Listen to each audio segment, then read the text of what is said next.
Have you ever wanted to play a clockwork drone from Mechanus? Or what about a Kitsune? Well, lucky for us, the Eberron campaign setting has given us a number of races that, while unique on their own, provides us even more options through reflavoring and reskinning. Especially for a table that is not too keen on too much homebrew, it's perfect for those who want to shake things up and play in ways that you never have before. Hello Acolytes! Welcome to the Cleric Corner. My name is Riker, and here we talk about all things Dungeons & Dragons, tapping into our higher powers to create worlds more unique and stories more impactful. And I'll preface this again that there is no intention here in changing the mechanics, but using the mechanics as a basis for different racial options and to create a new story. Sure, in Tasha's Cauldron of Everything it gives us custom lineages, but here we have more potent races that we reflavor in a similar way. Instead of just a feat, you'll get a whole new race stat block with a fresh coat of paint. And I'll be using the updated races in Monsters of the Multiverse instead of the Eberron book where relevant. But speaking of putting on a fresh coat of paint and changing what we look like, we look at a race all about changing their face. The Changeling. With this race you get a feature to pick up a couple extra skills and a special shape changing feature. With this you can make yourself physically appear like any other humanoid for as long as you want. No other race gives you a feature like this, so the question is, what other creatures could we reflavor this into? What other monsters have the ability to shape change? First one in mind is the Oni, a blue giantkin. You could either be a small Oni or be one of Oni blood, a half Oni. And speaking of blue skin, we also have the Urda, a high ogre with blue skin from the Dragonlance setting, also known for their shape-shifting capabilities. But moving on from giants to fiends, we have the Incubus and Succubus. You may have to get your flight somewhere else, but shape change comes in handy in the art of seduction. And then taking one from aberrations, we have the gray, green, or death sloths, alien frog-like races, which could make a backwards version of the Frog Prince, but with some of these monsters, they're also adept at spellcasting, so you can complete the concept with certain schools of magic in your classes. Another obvious reflavor to the Changeling could be a doppelganger, arguably who they were before they became human changelings, and this could definitely give you more an alien look. And then surprisingly we have the Deep Scion. Couple it with water-based magic and now you can turn into a number of different humanoids with a Piscine or fish aesthetic. And now I have to mention a Kitsune, only because it took up like 20% of the comments in previous videos, but perhaps you switch between your human form and a fox humanoid form. And with your ability to change your form, you could also choose to be small or large, manipulating your size on a whim. And what if you flavored this as an Ant-Man-like ability with size manipulation? And if you really wanted to get crazy, and your DM allows, be a type of mimic instead, but one that specializes in human forms. But on a homebrew note, because why not? Why not work with your DM and instead of humans, you turn yourself into animals like the Kitsune or into objects like regular mimics. But next, let's look at the Kalashtar. Now, I won't go into much lore with these races, but if you wanted more help with character creation in specific the Eberron setting, going over each historical period in the setting and how you can pull character inspiration from them, I have a full video on the subject I'll link below in the description. But with the Kalashtar race, we are given the mechanics of advantage on wisdom saving throws and resistance to psychic damage. You are also immune to spells like Dream and can make telepathic links with your allies. A race very much in their heads. First of all, being psychic humanoids, you don't have to get them from Quarry in the story, a creature from the realms of dreams. Instead, it could come from anywhere, from the study of telepathy to psychic experimentation. So along those lines, we can look at the Mind Flayer. Live out your tentacle dreams with a creature with a hive mind. You could have broken off from the hive mind and still connected to it somehow, or you could have been affected by their seromorphosis, the process that infects humanoids and transforms them into one, and perhaps this process got stopped in time, but you still got some residual psychic abilities. Speaking of a hive mind, how about multiple minds living in one brain? The Synads from older editions have 3 consciousnesses within them to help make decisions. After all, 3 minds are better than 1. They might even appear with 3 heads or 2 other ghostly heads that orbit the main one.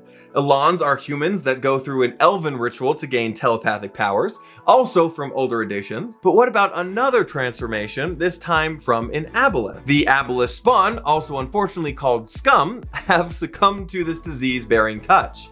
Perhaps you're trying to get back to your master or escape it. Megans may also make an appearance here with their psionics, or specifically the Hypnos Megan, which is actually a magical construct from a wizard.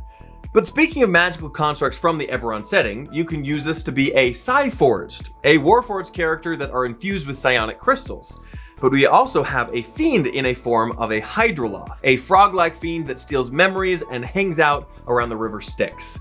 And of course, we have to find a place for the Flumph, perfect with their psionics. And honestly, really this race is perfect for anything that can't speak, giving you alternate ways to communicate. If you're liking the video so far, you may not know that I have a monthly magazine for this channel, all dedicated to bringing new flavor and unique elements to your game. This month is all about things Spelljammer and bringing the magic of black holes and nebulas into character concepts, a roll table planet builder, and subclasses that include a Spelljamming Helm Specialist Wizard, a Space Ranger, and a race options for the Duar. Free for my Patreon supporters, but you can also get it on my website, all linked below in the description. If you like what I do here and wish to support me in creating more videos like this, that is one of the best ways that you can do so. As always, thank you for your support. Now, the Orcs of Eberron are one of many iterations of the Orc across different settings. Unfortunately, it is not different enough to warrant what I've said about it from other settings. And again, their updated version is in the Monsters of the Multiverse, which I've gone over in another video, which you can check out also in the playlist in the description. So we go on to the Shifter, a lichen-born humanoid with partial animalistic transformations. The race gives you additional skill proficiencies and dark vision, and then 4 different ability choices depending on the animal part of you. You do this partial transformation into this animal to gain temporary hit points and additional benefits. If your animal is one with thick skin, you may get extra temporary hit points and a bonus to armor class. If it has long teeth or claws, it gives you an extra unarmed attack. If it's a fast animal, you gain bonus to speed and can move as a reaction. And then if it has superior instincts, creatures can't gain advantage on attack rolls on you, and you have advantage on wisdom checks. So obviously there is a ton that you can do with this class. Based on the custom ability, you don't have to limit this to just mammals like big cats, boars, dogs, or squirrels, but also different reptiles, amphibians, flightless birds, or insectoids. Not only coming just from werewolves, but also were-penguins, were-axolotl, or were-beetles. These abilities could also come from genetic alterations or splicing, patching you with other animal parts.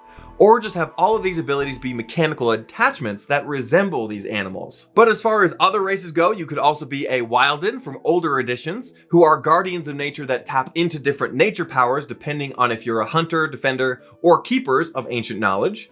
Speaking of nature, this could also explain different Eladrin forms, whether spring, summer, fall, or winter. Keeping with the Eberron setting, you could also be a Dalkir half-blood, who are humans magically transformed in the womb to be part aberration. They are often also born with a twin that acts as a symbiote, and just for added flavor, go with classes like the Echo Knight Fighter or Astral Self Monk to complete the concept.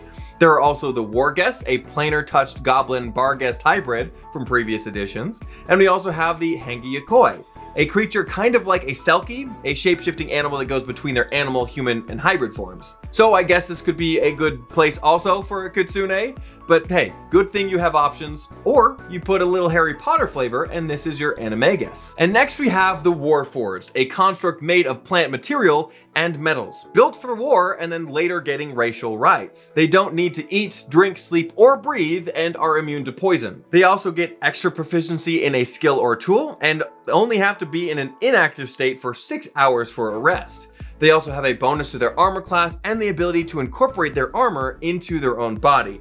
Now, even though they are not technically a construct creature type, it is perfect for many construct creatures. Be a Megan like before, but not just the Hypnos one.